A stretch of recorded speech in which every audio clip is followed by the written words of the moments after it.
안녕하세요. 미스터리 수사국입니다. 오늘 여러분께 소개해드릴 사건은 2020년 미국에서 센세이션을 일으켰던 사건입니다. 한 20살의 여고생이 졸업을 하고 군대에 입대했는데 참변을 당하게 되었습니다. 사건은 보기에는 아주 단순해 보였지만 세부 사항이 더욱 알려지게 되면서 사람들을 혼란스럽게 만들었습니다. 2020년 7월 29일 한 가족은 그 당시 트럼프 대통령을 만나 바네사 길렌이라는 법안을 국회에 제출하려고 했습니다. 도대체 무슨 일이 있었던 걸까요? 때는 2020년 4월 22일 바네사가 텍사스 포트우드 군사기지에서 갑자기 사라졌습니다. 그녀는 이미 20살이 넘은 성인으로 지적이고 정상이며 용감하고 정직하게 아주 활기찬 성격이었습니다. 그리고 포트우드 군사기지는 그렇게 평범한 곳은 아니었습니다. 그곳은 미 육군 현역 기갑부대 중 국내 최대 규모의 군사기지로 관리가 아주 엄격했는데 한 사람이 어떻게 그곳에서 사라지게 되었을까요? 그 소식을 들은 바네사의 가족은 아주 불안해하였습니다. 군 기지 측에서 그녀의 실종 사건을 미군과 범죄수사팀으로 보고했다고 했지만 그녀의 가족은 역시 여러 매체에 이 사건을 폭로하였습니다. 심지어 웹페이지를 만들어 딸의 실종 사건을 기록하기까지 했는데요. 그들은 자신의 딸이 여러 피해자 중 한 사람이 될까봐 두려워하며 정부가 사실을 인멸할까봐 너무나도 걱정한 상태였습니다. 바네사의 어머니는 1999년에 태어난 바네사가 5남매 중 가장 열정적으로 사는 아이라고 하였습니다. 그녀는 스포츠를 좋아했는데 특히 축구를 좋아했습니다. 2018년 고등학교를 막 졸업한 바네사는 어머니의 반대를 무릅쓰고 군대에 입대하게 되었습니다. 그해 그녀의 성적은 미국에서 상위 15%에 들었고 또 라틴계 출신인 그녀는 영어와 스페인어를 아주 잘하여 분명 괜찮은 대학에 들어갈 수 있었을 것인데 말이죠. 하지만 그녀는 10살 때부터 조국에 봉사하는 걸 꿈꿔왔습니다. 그리고 입대하게 된 걸 아주 자랑스럽게 생각했는데요. 처음 그녀는 버지니아에서 복역했었는데 주로 소형 무기 수리 공장에서 일했었습니다. 그러다 바네사는 텍사스의 포트후드 군사기지로 이직하게 되었습니다. 기지에서의 생활은 매우 질서정연하여 그녀는 항상 가족들에게 본인의 삶에 아주 만족스럽다고 말했었습니다. 바네사가 본인의 선택에 적응이 잘 되는 걸 봐 그녀의 부모는 한시름을 놓게 되었습니다. 그러다 2020년 초 때부터 바네사는 다른 사람이 된 것처럼 아주 우울해 보였고 가족들과의 의사소통도 거의 피했었습니다. 그리고 바네사는 더 이상 활발하고 용감한 소녀가 아닌 움츠러들고 소심해진 성격으로 변해져 있었습니다.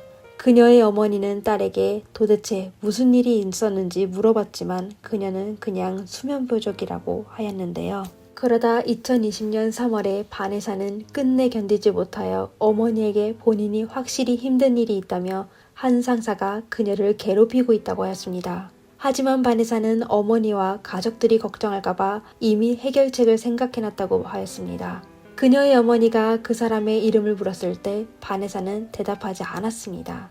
바네사는 어머니가 정확한 정보를 얻게 되면 무슨 방법을 쓰던지 꼭 본인을 도울 거라는 걸 잘 알고 있었는데요. 그녀의 어머니는 딸에게 상사에게 보고하라고 권했습니다. 사실 바네사도 처음에 그러려고 했는데 괴롭힘을 신고한 사람들의 결말은 전부 사람들의 의심을 받거나 해고를 당하게 되어 또 군부대에서는 그곳의 남녀관계에 대해 아주 깨끗하다고 하여 바네사를 망설이게 하였습니다.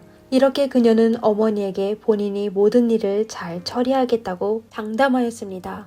2020년 4월 21일에 바네사는 언니에게 전화하여 새 차를 구매하고 싶다며 두 사람은 오랫동안 통화하며 어떤 차량을 구매했는지를 얘기까지 하였습니다. 그날 바네사는 기분이 아주 좋아 보였는데요. 그러다 4월 22일에 바네사는 기지 무기고의 마지막 모습을 보이고 사라졌습니다. 그 당시 그녀는 보라색 트레이닝복 바지와 검은색 셔츠를 입고 있었는데요. 사실 그날 그녀의 이름은 스케줄에 없었는데 그녀는 분명 임시 호출된 것이었습니다. 그날 그녀는 창고에서 사격도구의 유지관리와 재고관리를 하고 있었는데요. 목격자들은 바네사가 일하고 있는 창고에서 나와 다른 창고로 들어간 걸 목격했다고 하였습니다. 그리고 그곳은 병사 에런이 담당하는 지역이었는데요. 바네사는 군인 아이디와 지갑, 그리고 키를 전부 본인이 담당하는 창고에 두고 다른 창고로 간 것이었습니다. 4월 23일 바네사가 실종된 다음 날에 그녀의 상사는 육군 범죄수사대에 실종 신고를 하였습니다. 하지만 수사팀은 4월 28일 바네사가 실종된 지 일주일이 되고서야 에런을 찾아 신문하기 시작했습니다. 에런은 바네사가 그날 그에게 사격도구의 일련 번호에 관해 물어볼 게 있다고 문자를 보냈었다고 하였습니다. 그 당시 그는 창고에서 일하고 있었는데 바네사는 보다 정확한 답을 받기 위해 그가 담당하는 창고로 가게 됐다고 합니다. 그러다 에런의 답을 받은 바네사는 그 창고를 떠났습니다. 하지만 바네사가 어디로 갔는지에 대해서는 에런도 모른다고 하였습니다. 그리고 에런 본인은 그날의 일을 마친 후 기지를 떠나 여자친구 세실리아의 집으로 가게 됐는데 저녁 6시 반쯤 정부 교육 웹사이트에 로그인하여 컴퓨터 응용 공부를 했다고 하였습니다. 5월 18일 바네사가 실종된 지 한 달이 됐을 때 2명의 군인이 4월 22일에 에론이 창고 근처에서 바퀴가 달린 커다란 플라스틱 상자를 애써 끌고 본인의 승용차에 넣으며 아주 힘들어하는 모습을 보게 됐다고 하였습니다. 5월 19일 어려운 조사를 받게 되어 휴대폰을 수사팀에게 건넸습니다. 그의 통신에 의하면 그는 4월 22일 저녁부터 4월 23일 새벽 3시까지 여자친구인 세실리아와 여러 번 통화를 했었습니다. 이는 아주 이상했는데요. 두 사람은 그날 밤 같이 있었다고 했었는데 왜 휴대폰으로 연락했었을까요? 이에 에런은 세실리아의 핸드폰이 어디에 있는지 몰라 핸드폰을 찾으려고 전화하게 됐다고 했습니다. 당국은 6월 9일 현상금 1만 5천 달러, 하나로 약 1982만 원을 걸어 바네사를 찾기 시작하였습니다. 추후 금액은 2만 5천 달러, 하나로 약 3,303만 원으로 늘어났습니다. 그리고 그로부터 사건은 공식적으로 공개되어 수사하게 되었는데요. 육군은 포트 후드와 텍사스 중부를 샅샅이 뒤지며 궁중 수색도 실시하였습니다. 그리고 대중에게 기지 요원들이 군용과 야외 훈련장 그리고 호수와 도로를 샅샅이 뒤졌지만 아무런 단서도 얻지 못했다고 하였습니다. 6월 16일 라틴 시민연합연맹도 그녀의 수사에 나서게 되었습니다. 그 당시 형상 금액은 5만 달러, 하나로 6,606만 원에 달했습니다. 그리고 그때부터 사람들은 왜 사건 수사가 그렇게 오래 지연됐는지 의문을 제기하기 시작했는데요. 군사기지는 곳곳에 카메라가 설치되어 있고 사람이 밀집된 곳입니다. 바네사의 실종은 정말 누구에게도 보이지 않았을까요? 혹은 CCTV에도 찍히지 않았나요? 6월 19일 에런의 여자친구 세시리아는 처음으로 신문을 받게 되었습니다. 신문 중에 그녀는 에런이 그날 밤 본인과 같이 있었다는 걸 증명하였습니다.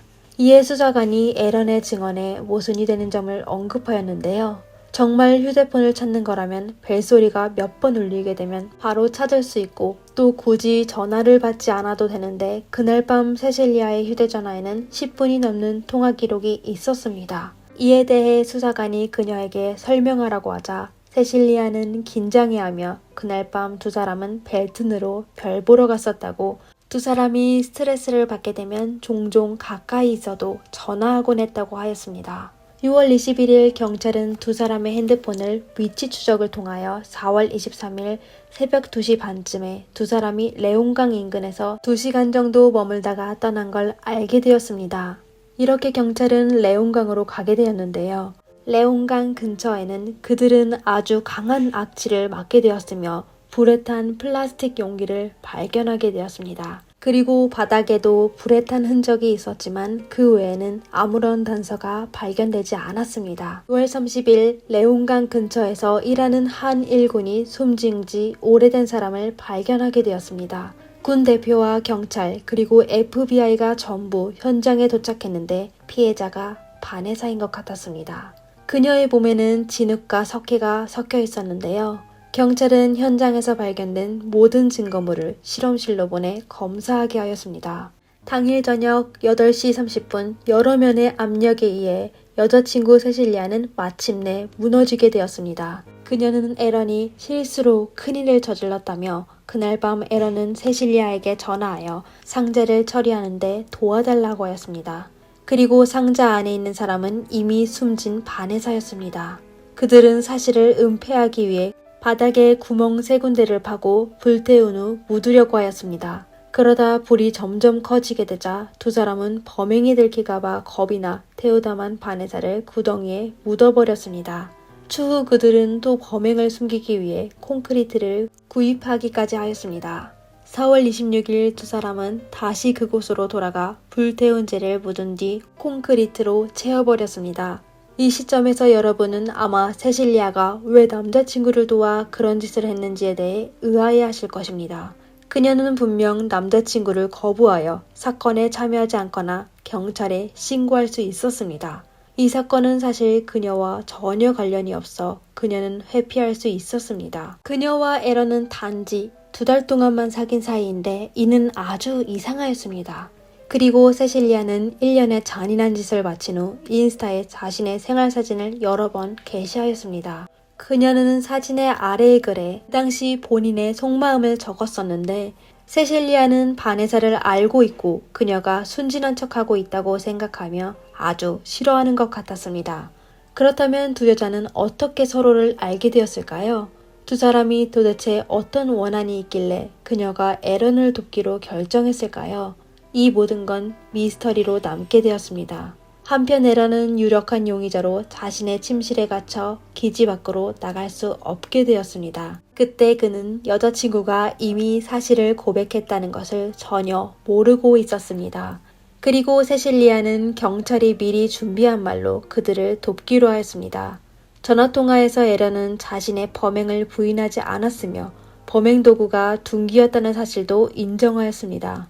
통화가 끝나게 되었을 때 에런은 초조한 말투로 자기야, 그들이 그 사람을 찾은 것 같아 라고 하였습니다. 7월 DNA 결과를 통하여 발견된 사람이 확실히 바네사인 걸 증명하였습니다. 그녀의 가족과 그녀에게 관심을 가진 모든 사람들은 모두 슬픔을 참지 못하였는데요. 그들은 도대체 무슨 일이 일어났는지 알고 싶어 하였습니다. 죄수는 언제, 어디서, 왜 범행을 저질렀을까요? 에런이 그녀를 괴롭혔던 사람이었을까요? 하지만 이상한 일은 또 발생하였습니다. 감금된 에런은 엄격하게 관리된 군사계지에서 탈출하였습니다. 그러다 2시간 후 군대의 군인이 그를 체포하려고 했을 때 그는 총으로 스스로의 목숨을 끊었습니다. 이에 모든 사람들은 충격에 빠지게 되었는데요. 에런은 어떻게 기지에서 탈출했을까요? 그리고 그는 어떻게 사격 도구를 취득했을까요? 사실 기지에 들어갈 수 있는 모든 인원의 무기 소지에 대해 군에서는 엄격한 규제가 있습니다. 그리고 에런이 갇혔을 때 그의 무기는 전부 압수되었어야 합니다. 그럼 그는 스스로 목숨을 끊은 것일까요? 아니면 누군가가 그에게 자신을 헌신하게 했을까요? 만약 이게 그의 마지막 선택이라면 겁먹어서였을까요? 그에 대한 혐의가 아주 많았었습니다. 에런은 이를 직면할 수 없어 본인의 목숨을 끝내기로 한 것일까요? 아니면 그렇게 해야 할 수밖에 없었을까요? 바네사의 가족은 이 결과에 아주 분노하였습니다. 에런은 마지막으로 바네사를 목격한 사람이자 바네사와 마지막으로 소통한 사람이었습니다. 그날 정확히 어떤 일이 일어났으며 에런은 왜 그녀를 해쳤을까요? 부대에서는 다음에 에런의 범행 시간이 사건 당일 밤 10시 13분에서 23분 사이였다고 발표하였습니다. 하지만 그 기간 동안 어떤 일이 있었는지에 대해서는 증인이 없다고 하였습니다. 그리고 에런과 바네사가 관계를 맺었다는 아무런 증거도 없었습니다. 에런은 거짓말 탐지기 테스트를 거부한 적이 있었고 에런이 체포되었을 때 사용된 무기는 개인 무기였으며 군대에 속하지 않았습니다. 군부대는 또 세실리아가 기지에 있는 다른 군인의 아내라며 그녀와 에런은 불륜관계여서 바네사가 두 사람의 비밀을 알게 되어 참사를 당한 거로 추측된다고 하였습니다. 불륜은 군대에서 엄중히 처벌을 받게 되기 때문입니다. 하지만 바네사의 가족은 이번 조사 결과에 불만을 표시했습니다. 그들은 군대에서 모든 조사 과정과 정보를 공개하지 않고 또 질문에도 적극적인 답변을 하지 않았다고 하였습니다. 바네사는 사건 발생 전 누군가가 자신을 괴롭혔다고 말했는데 그 사람이 누구였을까요? 바네사는 왜 그날에 추가 근무를 하게 되었을까요? 또 누가 그녀에게 명령을 했을까요? 바네사가 그날 에런을 만나게 된 이유는 정말 1년 번호를 얻기 위해서였을까요? 그럼 에런은 유력한 용의자로 왜 그에 대해 계속 신문하지 않았을까요? 모든 단서를 다시 정리해봅시다. 4월 22일에 바네사가 사라졌습니다. 공식적인 범행 시간은 45분이었습니다. 그럼 정말 에런 혼자서 그 짧은 시간에 모든 걸 처리했을까요? 둔기로 범행을 저지르게 되면 추후 대량의 청소 작업을 해야 범행을 숨길 수 있습니다. 그럼 에런은 어떻게 그 짧은 시간 내에 전문적이고 꼼꼼한 청소 작업을 했었을까요? 기지는 4월 23일 상사에게 보고했다고 했는데 왜 3주가 넘어서야 사건을 목격한 사람이 나타났을까요? 바네사는 4월 22일에 실종됐는데 군대에서는 왜 바로 수사를 진행하지 않았을까요? 상급자가 수사를 막은 것일까요? 그리고 에런과 그의 여자친구에 대한 조사도 계속 지연되었습니다. 사건 발생 2달 후에야 사람을 찾기 시작했는데 전에 기지 수사관들은 아무런 조치를 하지 않았습니다. 만약 바네사의 실종이 언론에 폭로되어 민중들의 관심을 받지 못했다면 그녀의 사건은 아마도 그냥 실종으로 종결됐을 것입니다. 그리고 현지의 경찰은 레온강 근처에서 이상한 점을 발견하였지만 자세히 조사하지 않고 경찰견을 현장으로 보내 다시 수사하지도 않았습니다. 결국 바네사는 일반인에게 발견되었는데 이것은 정말 말도 안 되는 일이었습니다. 그리고 오늘날 사람들이 세부사항에 대해 주의를 기울이게 되자 증인들은 증언을 바꾸게 되어 사건은 기이하게 되었습니다.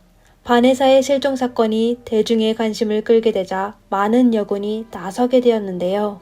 그들은 군대의 가장 어두운 면을 언급하며 상사들은 그녀들에게 안정감을 준 적이 없다고 하였습니다. 그들은 의회가 이 사건에 대해 독립적인 조사를 실시하고 바네사 길렌이라는 법안을 통과시키기 위하여 공동청원서에 서명했습니다. 그리고 이에 따라 유사한 사건이 발생하게 되면 민원을 제기할 수 있게 하고 부대에서 마음대로 할 수 없게 하였습니다. 또한 미군, 특히 여군을 더욱 안심하게 군 복무를 하게 하였습니다. 그녀들은 다시 신고했다는 이유로 보복당할 걱정을 하지 않아도 됐습니다. 한 젊은 여자가 조국을 지키고자 군대에 입대했는데 그녀가 지키고 싶었던 나라는 그녀를 지켜주지 못했습니다. 사실 그 자체로 아주 슬픈 일인데 그녀들은 더욱 많은 존경을 받아야 했습니다. 시청자 여러분은 오늘의 사건에 대해 어떻게 생각하시나요? 댓글에 의견을 남겨주시면 감사하겠습니다. 이상 미스터리 수사국이었습니다. 다음 영상에서 뵙겠습니다.